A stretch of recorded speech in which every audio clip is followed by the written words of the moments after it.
you do if your abusive ex happens to have the custody? My name is Goldman. I'm the director and founder of Goldman and Associates. Our firm has a primary focus on family law issues here in Michigan, and today we're going to continue our video series. It's designed to educate and inform the viewing audience, so please subscribe to our channel.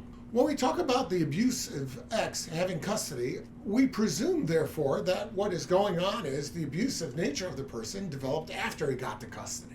I mean, clearly, if you've got an abusive person in the mix, they should not have custody. That should have been brought out to the attention of the court. If it turns out that it was brought out and the court decided as between the two of you, they're going with the abusive one, then you got a whole other set of problems, okay? What do you do, though, if the abusive nature of the other person didn't come out, and now that they have custody, now it's coming out? Now your children are reporting to you that there's domestic violence in the household, that there's some level of abuse going on.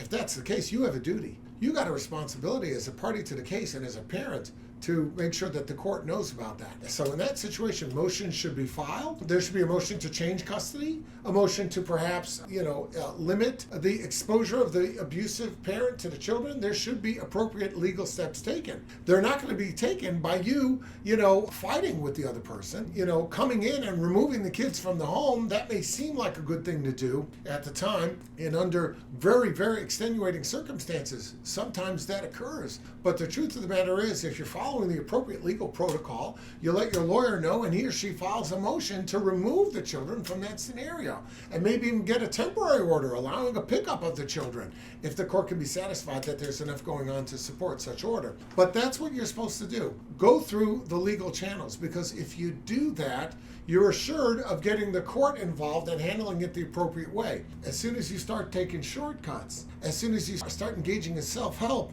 then you're in a position where you may, have to beg for forgiveness. And in general, with these kind of things, it's better to ask for permission than forgiveness. If you have any questions about that, reach out. We'll be glad to help you out.